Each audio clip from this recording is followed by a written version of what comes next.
Olá, tudo bem? Vamos hoje para a semana 10 do Pré-ENEM Uni. Estou com a frente B de Biologia e o nosso tema hoje é Engenharia Genética e Projeto Genoma Humano. Sou a tutora Caterine Carvalho e vamos para mais essa aula.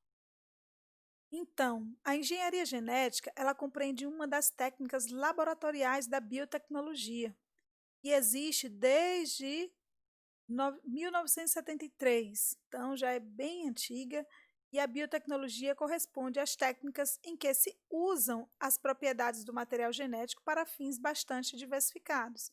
Então, toda a manipulação do material genético DNA feito em laboratório é parte da biotecnologia e da engenharia genética.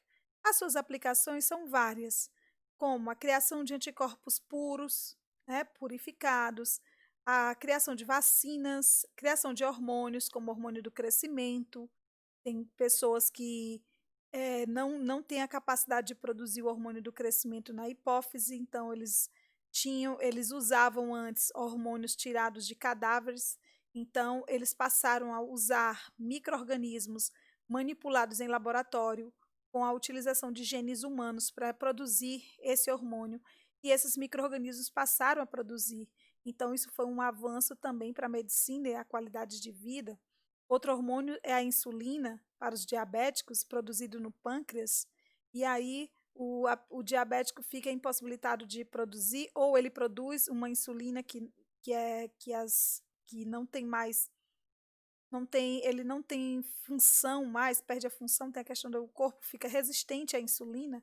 Então, existe a produção de insulina usando micro-organismos geneticamente modificados. Isso é um grande avanço para o tratamento dessa doença crônica que é a diabetes. Outros hormônios também outro componente é o fator de coagulação, fator 8, usado nos hemofílicos, né? Eles também foram beneficiados com esse avanço da engenharia genética. Então, eles usam bactérias e vírus, usam leveduras, usam qualquer organismo. Só que as bactérias estão no carro da frente, né, nas opções da engenharia genética.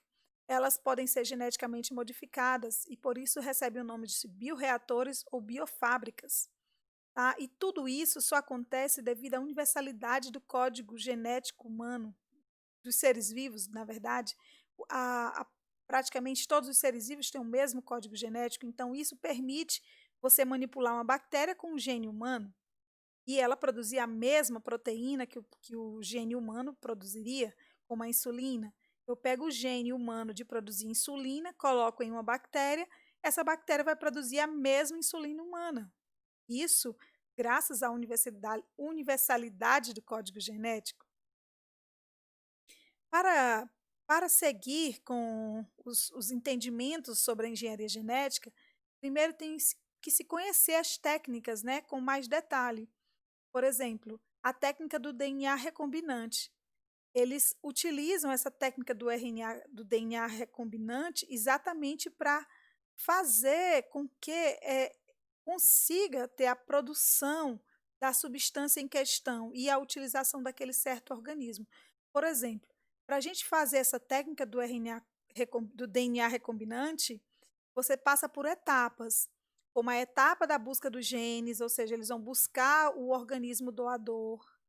Depois eles vão na busca dos genes, eles selecionam qual é a bactéria que eu vou inserir o gene, o tal gene que eu quero produzir a substância, ou qual é o vírus que eu vou escolher para produzir aquela substância.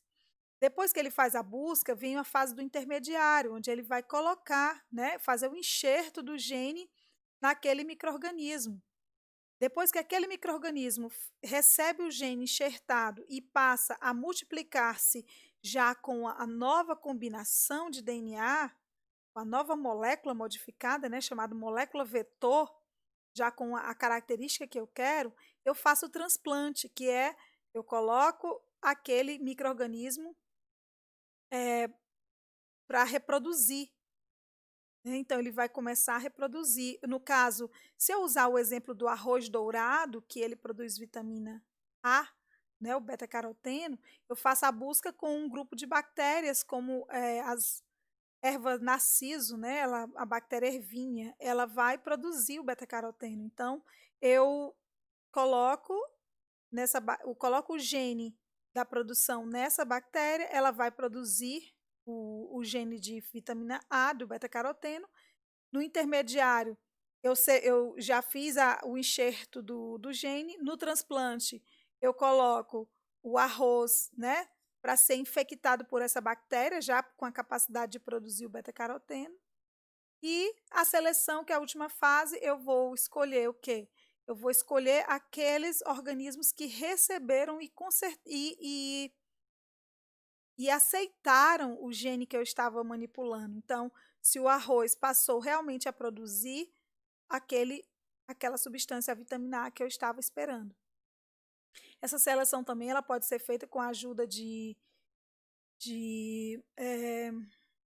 antibióticos, né? Por exemplo, eu posso marcar as bactérias que eu estava manipulando, já com a resistência ao antibiótico, e fazer juntos com o gene do beta-caroteno. E aí, quando eu vou fazer a seleção, eu exponho elas ao antibiótico. Aquelas que morrerem é porque elas não tinham, o enxerto não tinha sido bem sucedido. Então, elas não estavam com a capacidade que eu esperava. Então, é uma seleção. Existem também seleções feitas com proteínas, tá? Proteínas também podem fazer essa seleção. E isso pode ser um dos riscos da engenharia genética, com a questão de antibióticos, né? Isso aí, porque isso pode gerar resistência das bactérias e às vezes vai gerar resistência de uma bactéria não desejada, ou vai gerar resistência em uma erva daninha, por exemplo, na agricultura, e isso vai gerar um prejuízo. Então, essa imagem mostra a EcoRI e a RIND3. Quem são esses aí? São enzimas de restrição presente em bactérias e elas cortam a sequência de DNA em um trecho específico. Elas cortam, elas atuam como enzimas, né? Elas só atuam de forma específica. Então, a EcoR1 ela corta nesse trecho que você vê guanina, adenina, adenina, timina, timina, citosina. Tá? E a IND3 corta já no trecho adenina, adenina, guanina, citosina, timina e timina. Ou seja, cada um vai ter um ponto específico para cortar como uma tesoura esse trecho do DNA em específico. Tá? E veja que a EcoR1 e a IND3, elas cortam na sequência de 5 para 3 e de 3 para 5, ou seja, da direita para a esquerda e da esquerda para a direita. E isso faz com que ela seja polidrômica, tá? Elas têm uma sequência polidrômica. Elas cortam tanto em um sentido como no outro. Na hora que ela encontrar essa sequência na faixa no trecho do DNA, ela vai cortar, tá? É chamada enzima de restrição. São endonucleases, são enzimas que vão atuar dentro do código, dentro do cromossomo e vão cortar os trechos de DNA específicos para cada uma delas. Então, na fabricação do arroz dourado, que produz vitamina A, é feita essa técnica do DNA recombinante, passando por essas etapas de busca dos genes, intermediário, transplante e seleção, tá? Com a ajuda de bactérias da Ervínia e a Agrobacter, um tipo de bactéria também associada à questão da resistência a antibióticos. Olha, também, como eu falei, né, existem também a fabricação de proteínas repórteres, com o uso dessas técnicas. E essas enzimas de restrição são tipo tesouras, né? A EcoR1, ela sai da bactéria Escherichia coli, tá? E corta toda vez que ela encontrar a sequência guanina, adenina, adenina, timina, timina e citosina. Ou citosina, timina, timina, adenina, adenina e guanina. Então, essa sequência que ela vai encontrar, ela pode cortar. Ela corta também entre as bases adenina e guanina, como você vê na figura. Adenina e guanina, ela corta toda vez que ela encontrar, como você observa aqui. Tá? Ela vai cortar como uma tesoura. Então, a enzima corta as duas fitas de DNA no mesmo sítio. Tá? O fragmento de DNA pode se ligar ao outro com as pontas adesivas. Eles têm essa ponta adesiva, é como uma cola mesmo, ela é pegajosa. Tá? E o DNA ligase vai permitir que elas se liguem aqui e vai ter um novo DNA recombinante, já com o DNA do exógeno, né, que está participando, que você quer, da tal característica, com o trecho do gene que você quer, e o outro. Então, ó, você já tem aqui um novo DNA já com a característica desejada que você escolheu.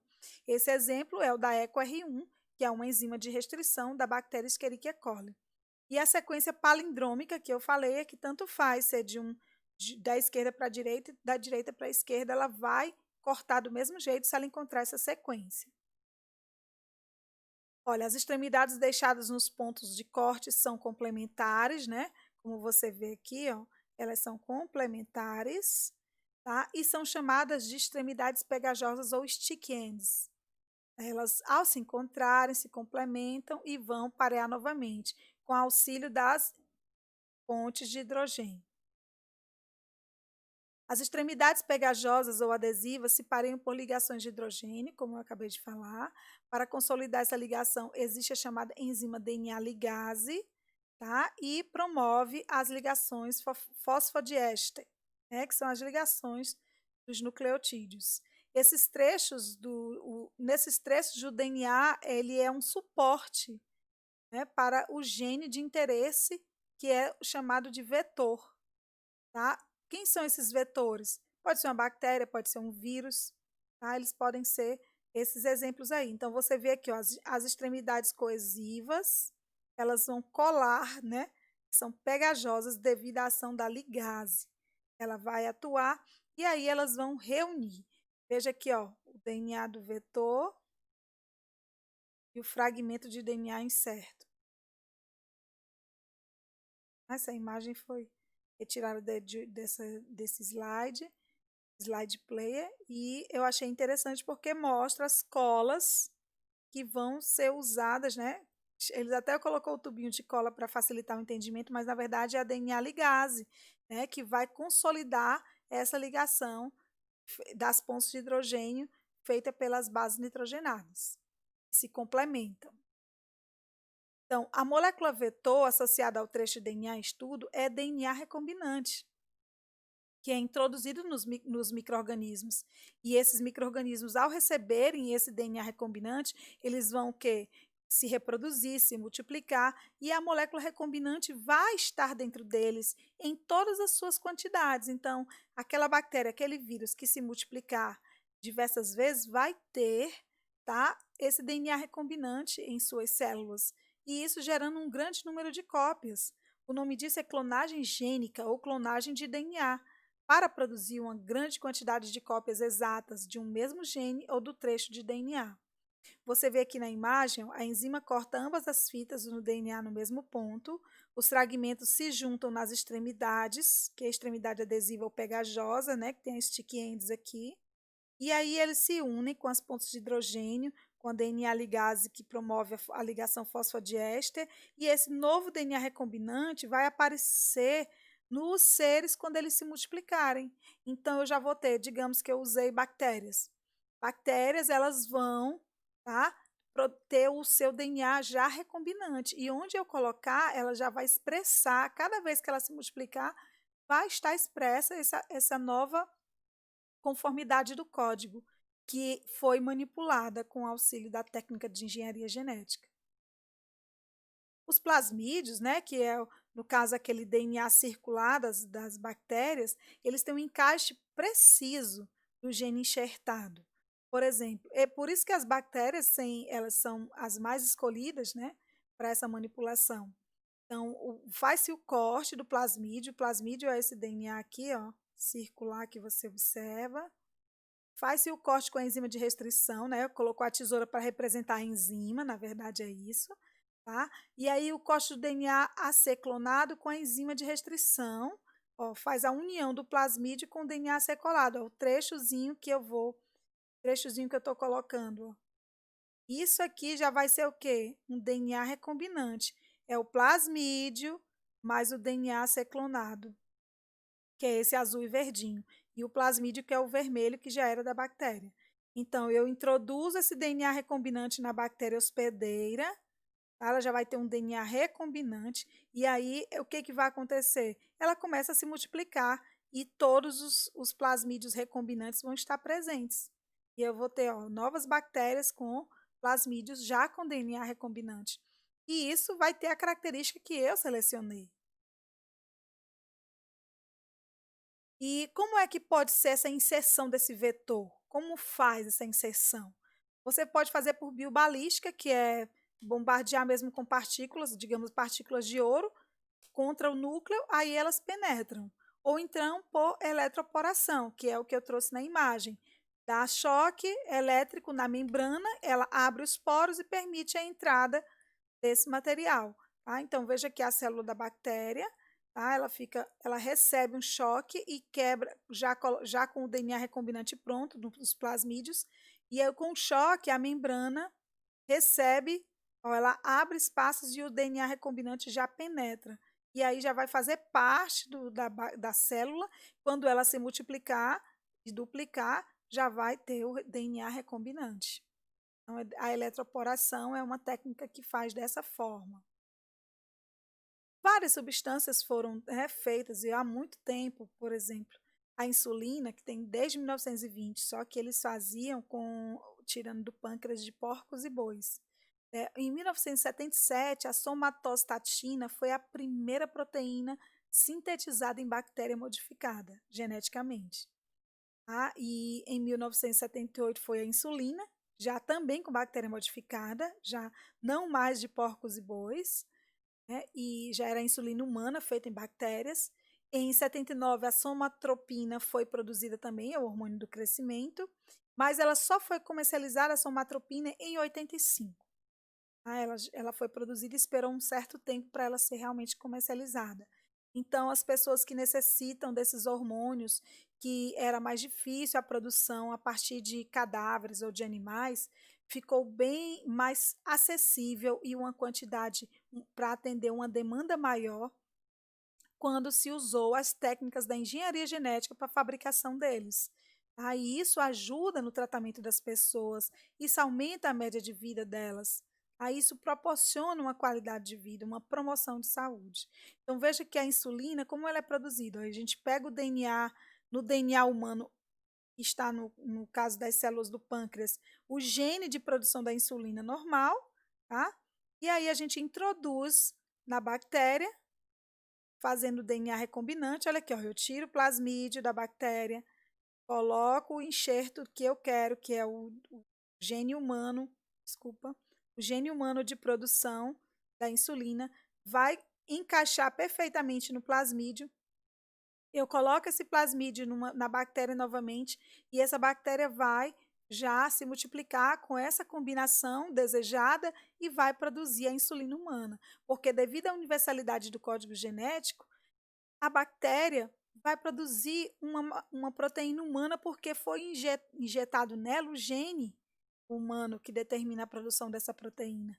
Isso pode acontecer com qualquer ser vivo, então eu posso colocar o gene de um animal numa planta, da planta no animal, do animal na bactéria, da bactéria no animal, e todos vão fazer a produção, tá, daquela substância desejada. Não pode você colocar, no caso, um gene, não é colocado o gene no humano para produzir certas substâncias pela questão ética. Tá? Tem toda a legislação que defende a questão da saúde humana, e nem todos os animais também, são algumas coisas que são permitidas, tá? Porque tem que ser de uma maneira sistematizada, organizada e segura para todos os seres vivos. Então, veja que quando a bactéria passa a produzir, a se multiplicar, tá? Ela vai produzir a insulina humana. Então, basta eles fazerem a multiplicação em grande escala dessas bactérias, que eles vão ter uma grande quantidade de insulina para distribuir às pessoas que necessitam. Aí vem a questão da transgenia. O que é a transgenia? É eu pegar o DNA de um organismo, um trecho do DNA e colocar no trecho de DNA de outro. E isso faz com que eu produza a proteína que eu estava esperando naquele trecho que eu inseri. Então, se naquele trecho tem um gene para uma proteína que eu quero que produza, se eu introduzir esse trecho em um outro organismo, ele vai produzir aquela X proteína. Então, isso é transgenia. Eu transferi um trecho de DNA para outro organismo fazer aquilo que eu estava desejando. Então, os seres que receberam essa transferência de trechos são os transgênicos, tá? São chamados de transgênicos. E eu posso ter o autotransgênico ou o alotransgênico. O autotransgênico é quando é dele mesmo, e o alotransgênico é quando é de fora. Isso? Então, por exemplo, aqui na tilápia, o autotransgênico, a célula da tilápia tem o DNA dela, a sequência de interesse, eu faço a inserção no DNA da tilápia após, e o ovo fertilizado vai ter o gene que eu escolhi. Então, eu fiz o transporte, a transferência de um gene para o mesmo organismo, dele para a mesma espécie, então é autotransgênico. Agora aqui na enguia, a célula da enguia, eu tenho o DNA dela, a sequência de interesse, aí eu pego o DNA da tilápia, após a inserção dos genes, e coloco essa sequência de interesse da enguia no ovo fertilizado da tilápia. Então, aqui eu já vou ter participação de genes de seres diferentes, alotransgênico, ok? Os animais transgênicos, eles podem ser criados usando a técnica da clonagem, tá? E o primeiro clone bem-sucedido foi em 1981. Como você vê aqui na imagem, ó, o DNA bacteriano com o gene que quer ser introduzido no organismo, né? Então, eu faço a injeção de DNA bacteriano no núcleo do espermatozoide e com a fecundação in vitro, eu pego o núcleo do espermatozoide e o do óvulo, faço a sucção que segura a célula ovo fixada com uma pipeta, coloco as células ovos no útero de uma rata, depois que elas já estão fecundadas, e aí eu já vou ter essa célula ovo com o DNA que eu estava desejando que ela tivesse. Então, porque eu coloquei lá no espermatozoide, eu coloquei o DNA bacteriano que eu estava desejando. E aí eu fiz a fecundação in vitro, porque é feito fora do corpo da mãe, para garantir que esse trecho de DNA vai realmente estar naquela célula ovo. E eu coloco já a implantação dos embriões, né, já praticamente como embriões, na rata para a gestação, né, só o desenvolvimento embrionário mesmo. E aí, depois disso, é como uma mãe de aluguel, né? E aí vai ter os filhotes recém-nascidos com o gene de interesse. Eles fizeram isso, colocaram em camundongos, né? Um gene que produziu as hemácias do coelho.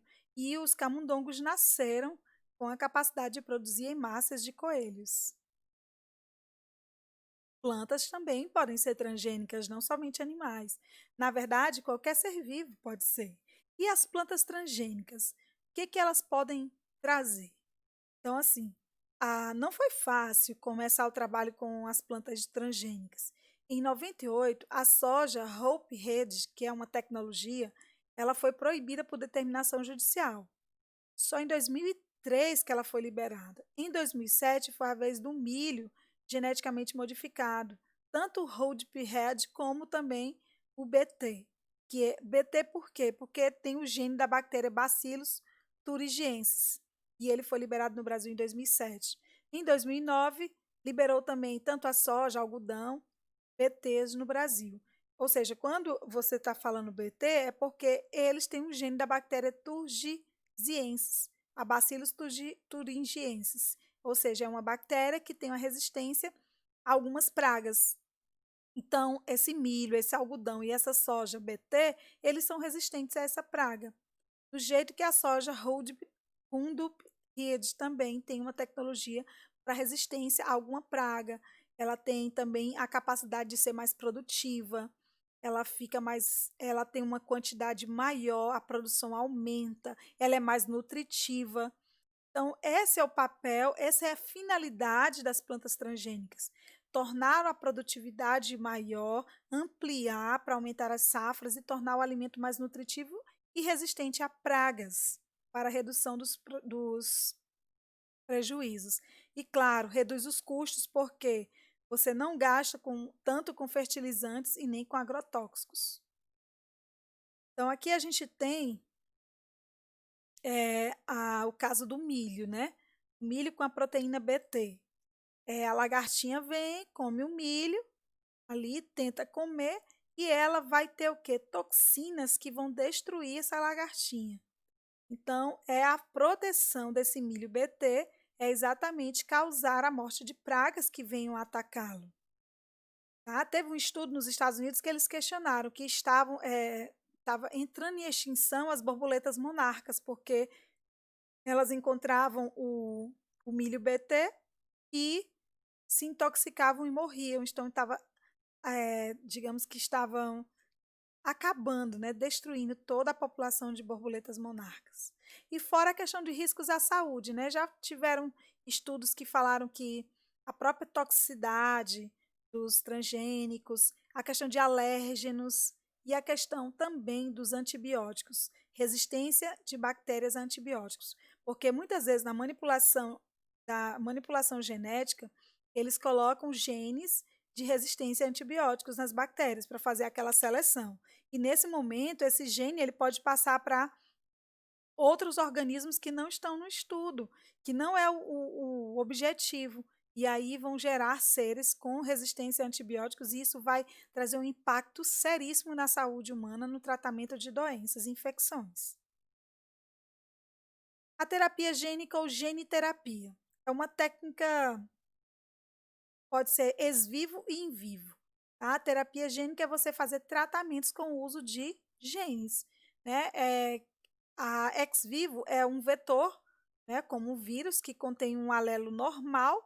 Em seguida, permite que esses vírus infectem os glóbulos brancos em um meio de cultura. Ou seja, eu tenho uma pessoa com uma certa doença, eu tiro os glóbulos brancos dela, coloco em uma cultura e vou infectá-las com um vírus que tem o alelo normal. Esses vírus vão, como a natureza deles é infectar células, né, para eles fazerem o seu metabolismo, eles são parasitas obrigatórios, então eles vão inserir nessas células o seu DNA de alelo normal. Então, eles vão, depois que acontece isso, que enxerta bem o gene nas células, elas são multiplicadas, né? E aí são devolvidas aos pacientes através de uma transfusão de sangue. E aí elas vão, enquanto elas estiverem ali com essas células com o DNA do vírus, que é do alelo normal, a situação vai estar normalizada naquele indivíduo. A outra técnica é em vivo, tá? Eles clonam o alelo normal e seu preparo vai ser injetado no paciente, através de uma injeção intravenosa ou intramuscular. O alelo normal, que foi clonado fora, ele vai ser incorporado às células do paciente, participando da síntese de proteína normal. Então, ele passa a produzir a proteína normal que o seu glóbulo, por exemplo, não produzia. Tá? Então, são técnicas de tratamentos com a ajuda de genes. E o exame de DNA, o famoso exame de DNA, né? O exame de DNA ele ficou famoso mesmo, se popularizou, foi com o teste de paternidade. Tá? Foi o que fez ele ficar muito conhecido. Então, em 1984, o pesquisador inglês C. Alex Jeffrey, na Universidade de Leicester, na Inglaterra, ele conseguiu, tá, criar essa técnica que separa o DNA e hibridiza o DNA, usando o quê? Enzimas de restrição e técnicas de eletroforese. Então, foi uma técnica bastante interessante, porque ele tem dois polos, tá, aqui, ó, ligados a uma fonte de energia, o polo positivo e o polo negativo. O DNA, ele é negativo, a carga elétrica dele, então ele vai migrar para o polo positivo. Por isso que a direção do movimento é sempre daqui para cá, tá? E isso fez com que separasse, né, em bandas ou faixas o DNA e fosse visto para uma comparação, para um entendimento maior. Então, existem trechos, né, do DNA que ele tem um número variável de repetições em sequências, que é o VNTR. Os VNTRs, eles são encontrados em todos os seres vivos, tá? Eles são feitos de séries curtas de algumas dezenas de pares de nucleotídeos e podem se repetir ao longo do DNA. Então, você tem aqui, ó, 3 organismos, tá? O organismo A, o B e o C, e você tem aqui, ó, sequências. Por exemplo, aqui nós temos 3, de um lado de um cromossomo nós temos uma sequência de 3 nucleotídeos, de 3 nucleotídeos, 3 VNTR numa medida de 3, e a do outro de 5. Então, eu vou ter no pareamento aqui, você vai ter a diferença de tamanho delas. Aqui na B, você vai ter, ó, duas do mesmo tamanho, duas de 3, e no C, duas de 5. Quando é colocado aqui na sonda, né, o padrão, você vê a diferença. Eu vou ter dois tipos no padrão A, ou seja, um de 3 e um de 5. No de B, como eu só tenho um tipo 3, vai ter só o de 3. E no padrão C, como eu só tenho um tipo 5, eu vou ter só um padrão tipo 5. Tá? Então, essas aí são as unidades de repetição dessas sequências variáveis chamadas VNTRs. Tá? Então, essa imagem é para você entender que na hora que elas são colocadas em faixas e bandas, né, com a técnica de hibridização, você consegue ver esses trechos variáveis, tá? E eles podem ocorrer ao longo do DNA, olha, tá? Que foi para entender que o A tem dois trechos diferentes, o B só tem um tipo, que é o 3, e o C tem um tipo também, que é o 5. O padrão de bandas de DNA, tá, serve para muitas coisas. Entender esse padrão de bandas ajuda na desvendar um crime, na paternidade, tá? Então, a descobrir a identificação de um corpo que foi carbonizado ou mutilado. Então, isso é muito interessante, tá? Com finalidades muito importantes.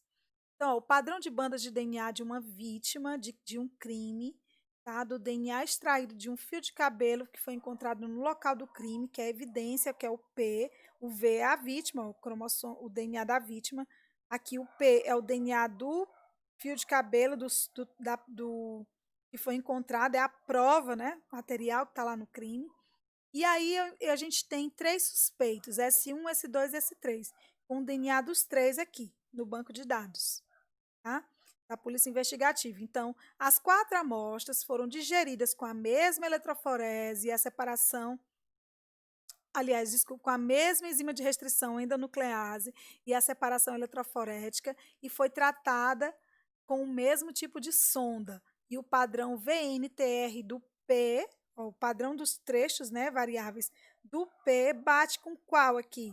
Ó, aqui é o da vítima, e aqui é o P, que é o pelo encontrado lá, tá? Aqui perto da vítima, no local do crime. Então, esse aqui é o DNA de quem cometeu o crime.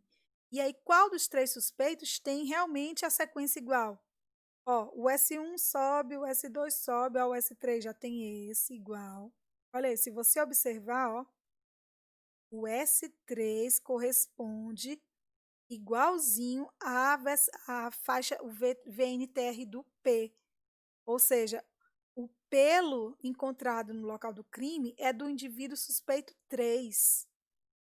Então, é a pessoa que cometeu aquele crime. Se ele cometeu, assim, ele estava lá, né? Ele estava lá porque bateu com o P.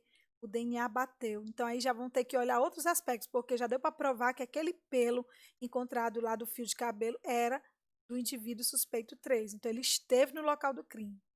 Tá? O nome dessa técnica é o fingerprint, né? Uma impressão do DNA, uma impressão digital do DNA. Tá? Fingerprint, muito comum nas investigações. E o famoso teste de paternidade, né? Que veio a trazer a fama do exame de DNA. Ele que veio a dar mais, todo mundo passou a conhecer esse exame de DNA pelo teste de paternidade, mas sabendo que ele não é só para isso. Então, olha aqui, nós temos também aqui essa impressão digital de DNA, né, o fingerprint aqui colocando trechos de DNA VTNR, é a mesma número variável de repetições em sequência que a gente estava falando anteriormente, da mãe, da criança e dos dois homens que podem ser os possíveis pais dessa criança. Quem é o pai dessa criança? Então, a mãe, né, falou que poderia ser o homem A ou B e pediu o teste. Como seria? Então, veja qual é o pai que vai ter as sequências bem parecidas com a da criança. Porque se você observar, a criança tem alguns trechos que a criança tem que não tem na mãe. Ó. Porque, claro, uma criança ela vai ter o quê? vai ter lá na hora da formação dos gametas mutações e crossing over. E isso faz com que ela tenha parte do código genético do pai e da mãe, de genes, do genótipo do pai e genótipo da mãe. Então, ela vai ser a soma dos dois. Então, às vezes, eu tenho aqui um gene que não tem na mãe e tem na criança. Então, esse gene bem aqui, que só tem na criança e não tem na mãe, ele é do pai. Esse gene aqui, ó, tem na mãe e tem na criança. Então, não obrigatoriamente ele vai ter no pai, ok? Então, mas esses genes da criança, ó, esse aqui não tem na mãe, não tem? Esse aqui, olha aqui, do pai B. Pai B é o que mais apresenta os trechos, ó, da criança. Ela tem o primeiro do pai, ó, não tem o primeiro. Ela tem o segundo da mãe, o primeiro dela é igual ao do pai. O da mãe é mais larguinho. Aí vem esse aqui, ela tem da mãe e não recebeu do pai. Já vem esse outro que é do pai. Opa, já vem esse outro que é do pai. Olha esse outro aqui mais embaixo também.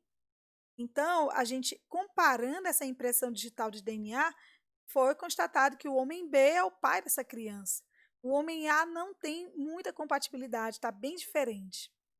Okay? Esse exame tem 99,9% de confiança. Tá? E pode ser feito também teste de paternidade sem o pai? Se não tiver o pai, se o pai tiver morrido, ou se a mãe não encontrar, tem como fazer? Tem sim, é possível. Tá? Agora, eu posso fazer com os parentes. Agora, o que parente eu escolho? Eu escolho o avô ou eu escolho um tio, que é o irmão do pai, do suposto pai? É melhor escolher o tio. Sabe por quê? Porque no tio você tem menos variação. Do avô, teve a variação do avô para o pai e do pai para o filho. Dificulta um pouco mais. Mas do pai, do tio, o tio é a mesma posição do pai, então é mais fácil, tá? Fazer a comparação. Então, nesses casos, se tiver um tio, é melhor a escolha do tio do que do avô. Só na ausência desses mais próximos, tá? É que vai para o avô, porque tem a questão da. À medida que vai passando nos descendentes, vai tendo crossing over, vai tendo mutações, tá? Então, nesses casos, se você quer fazer um teste de paternidade e aí o pai já é falecido e ele tiver um irmão ou uma irmã, é melhor fazer com um irmão ou irmã do que o próprio avô da criança, suposto avô da criança. E o teste, esses exames, né, atende também, como eu já falei, ver a relação de grau evolutivo, da evolução das espécies, né, eles fazem comparações, grau de parentescos em corpos carbonizados e mutilados, para esses reconhecimentos, não somente a paternidade em si. Aí nós temos a famosa PCR, né, a técnica de reação em cadeia da polimerase. Ela foi desenvolvida em 1985 pelo bioquímico Kary Mullis, morreu já em 2019, ano passado, e proporcionou um aumento muito significativo na eficiência de análise de material genético. Por meio da PCR que a gente entende a duplicação dos trechos de DNA in vitro com as polimerases do DNA. Uma polimerase do DNA é a TAC DNA polimerase. Então, aqui eu tenho um trecho do DNA. Lembrando que a DNA TAC polimerase, ela suporta temperaturas de até 94 a 98 graus. Então, ela ocorre em etapas. Então, a primeira etapa é a desnaturação. Eleva a temperatura, né? Existem equipamentos para fazer isso, tá? E em laboratórios de genética é muito comum. No laboratório de genética humana da Uni, a gente tem esse tipo de equipamento, tá? Então, você faz aqui, ó, a 94 graus tem a desnaturação do DNA, e aí vem a próxima etapa, que é a de anelação, tá? Que ela ocorre a mais ou menos até 70 graus. A anelação vai ter a nova complementação das fitas, e aí vai ter a extensão, ou seja, eu complemento e vou ampliar, vou estender essas fitas que foram complementares com esse processo da ação das primes, né? A primer, ela vem complementar, tá aqui você vê nesse amarelinho, as primers, elas vêm complementar no processo de anelação, na etapa de anelação. E a próxima etapa é a extensão, onde eu vou aumentar, amplificar esses trechos. E aí, com isso, eu vou ter uns trechos maiores, né, que era muito difícil antes da existência da PCR. Então, assim, a PCR ela vem a facilitar, né, porque às vezes o material é mínimo e ela consegue amplificar esse material para se entender, conhecer a sequência dele, ver a expressão de um gene, algo do tipo, né. Então, hoje em dia a gente está falando demais, né, com a questão da Covid-19, do RT-PCR, né, o teste mais eficaz para saber, porque ele faz ele sabe da expressão gênica, né, ele encontra expressões gênicas. A PCR convencional é para amplificar.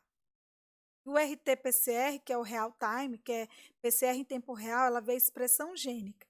Então, o material coletado da garganta, né, das vias nasais, é colocado em laboratório para ver se acha trechos se acha expressão do gene da Covid-19, né, o SARS-CoV-2.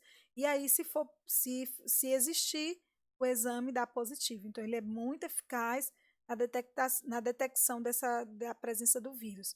Agora, o que é a diferença da RT-PCR? Olha aí, ó, ela usa a enzima transcriptase reversa, porque o SARS-CoV-2, né, que é o vírus, ele é um retrovírus, então precisa ter a questão da ação da enzima transcriptase reversa para fazer a replicação. Tá? E aí depois amplifica no mesmo processo da convencional. Então aqui a convencional a gente tem aqui a desnaturação, né, com uma elevação da temperatura, depois a anelação, que é a complementação com a participação das primers, e aí depois vamos ter uma extensão, que é a complementação já aumentando em tamanho, tá, dessa sequência para que eu tenha um trecho amplificado e possa ser melhor visualizado. E o famoso projeto Genoma Humano, né? O projeto Genoma Humano ele iniciou em outubro dos anos 1990 e levou 13 anos para ser concluído, com um custo de 3 bilhões de dólares. Em 2000, Francis Collins e Craig Venter anunciaram na Casa Branca, na sede do governo dos Estados Unidos, a conclusão do esboço geral. Porque eles se apressaram, e ele iria levar mais tempo ainda. Tá? Isso era um consórcio do governo, mas surgiu a empresa privada querendo fazer também a pesquisa com o genoma humano. Só que ela não prometia a publicação, ela queria patentear a descoberta. Então, com isso, o consórcio público acelerou os estudos porque eles não queriam comprometer um patrimônio da humanidade, que é o genoma humano. E aí, a conclusão dos dois estudos, ela também acelera o nome da empresa, ela também fez as pesquisas e ela publicou na revista Science e o consórcio público publicou na Nature. Então, esse esboço de como era o genoma. Então, a previsão do projeto era sequenciar o genoma dos organismos como um modelo de investigação biológica. No caso da bactéria Escherichia coli, o verme nematóide Caenorhabditis elegans, a mosca Drosophila melanogaster e o camundongo Mus musculus. Tá? Então, eles têm vários objetivos dentro do projeto Genoma para sequenciar, né, o genoma de outros organismos que são muito úteis na engenharia genética para o ser humano, como a gente já falou, interesses farmacêuticos, médicos e outros. Agrícolas, né, também. Agropecuário, na verdade.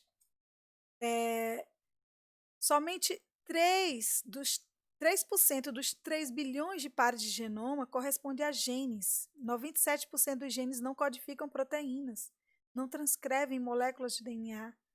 Tá? E eles descobriram isso também, o projeto Genoma fez essa descoberta. Mas o importante não é quantos genes tem, o importante é saber a inter-relação e a interação deles com o ambiente. Esse foi o aspecto que eles deram mais relevância. No sequenciamento do DNA humano, revelou que muitos genes são semelhantes ao de bactérias e vírus. 40% dos genes humanos são semelhantes aos dos vermes nematódeos, 60% aos das moscas, e 90% dos camundongos. Por isso que muitos medicamentos, né, são testados em camundongos, vacinas também. A espécie humana se difere do seu parente mais próximo, o chimpanzé, em apenas 1%.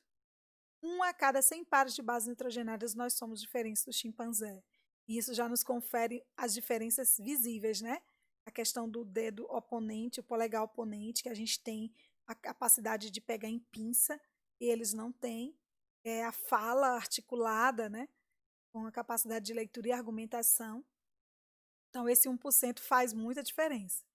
No Brasil, o primeiro genoma a ser totalmente sequenciado foi da bactéria Xylella fastidiosa, a que causa o amarelinho, uma praga nas plantações de laranja. Eles também fizeram o uso de sequência primer, né? A primer que faz a complementação lá a gente viu na própria PCR, na hora da replicação do DNA, e a interrupção da síntese quando encontra nucleotídeos modificados. Então, às vezes, a sequência está acontecendo e ela, ao encontrar a sequência de nucleotídeos modificados, ela é interrompida. Tá? A técnica é eletroforese, que é a utilização de um fluorocromo, que é um pigmento que reflete luz. Então, você encontra a base timina, ela reflete vermelho. Se encontrar a adenina, reflete verde, a citosina, azul e a guanina, amarela. Então, aqui você consegue ver nessa imagem como é a questão da replicação, a participação de enzimas como a helicase, a primase, DNA polimerase, DNA ligase.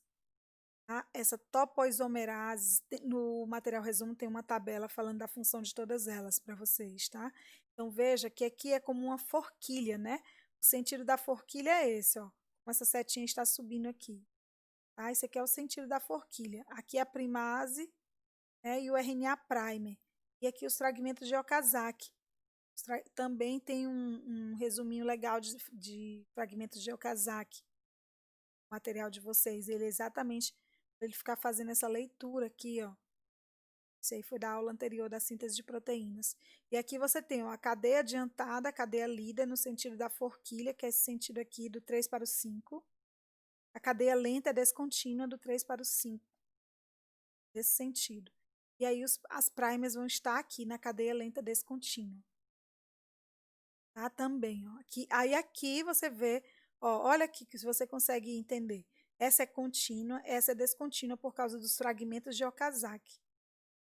Tá? Ele faz a sequência ser descontínua. E quanto a gente vê aquela questão das cores, né, a cor do último nucleotídeo do fragmento emite luz vermelha. Então, eu tenho aqui o último nucleotídeo emite a luz vermelha. Então, eu estou falando de quem? Da timina. Ao se determinar o tamanho do fragmento, eu vejo a posição que a timina estava. E se ela tiver 8 nucleotídeos, por exemplo, a oitava base é a timina. Então, eu tenho aqui essa questão. Se a síntese for interrompida num segmento e eu obtive os seguintes fragmentos: verde com 6 nucleotídeos, vermelho com 7, vermelho com 8, azul com 9 e amarelo com 10. É só eu lembrar que verde é adenina, vermelho é timina, azul é citosina e amarelo é guanina. Então, eu tenho as posições 6, 7, 8, 9 e 10 da cadeia, que está em processo de síntese, é a sequência: adenina, timina, timina, citosina e guanina. E a região correspondente a essa cadeia é adenina se liga com timina se liga com adenina, timina se liga com adenina, então fica timina, adenina, adenina. Citosina se liga com guanina e guanina se liga com citosina. Então é simples demais quando você vê e relaciona a questão das cores, né, com o fluorocromo na técnica da eletroforese. E por último, o projeto Proteoma Humano, que ele tem a função de identificar as proteínas codificadas por cada um dos genes humanos. Nós sabemos dos 20 aminoácidos que compõem as proteínas. Tá? É mais complicado mapear as proteínas do que os genes, do que o próprio DNA. O desafio do proteoma é identificar as proteínas que estão em atividade normal e depois ver as que podem estar alteradas pela questão da patologia, certo? Então, nós temos aí envolvido aspectos éticos. Por quê? Por exemplo, se eu descobrir que sou portadora de uma certa doença e essa doença não tem cura, posso ter uma discriminação genética, desculpa a digitação, discriminação genética por causa disso? Numa situação de emprego? Pode surgir isso? Eu posso não assumir aquele cargo porque eu sou portadora de um problema grave? E os embriões? Se aquele embrião, a combinação, a mutação crossover gerar uma certa característica em um gene e for descoberto, porque com as técnicas é possível observar tudo. E aquele casal vai poder descartar aquele embrião? Não vai querer ter aquele filho? É possível isso? São essas questões que são bastante importantes e merecem um olhar mais atencioso, estudos, toda uma reflexão, porque os resultados, né, eles atuam em cadeia. Então, assim, a tecnologia avançou, isso é muito bom, mas temos também que ver os reflexos delas na sociedade, a questão social, humanística, não somente biológica. Então, aí as referências. Gente, muito obrigada pela atenção e até a próxima.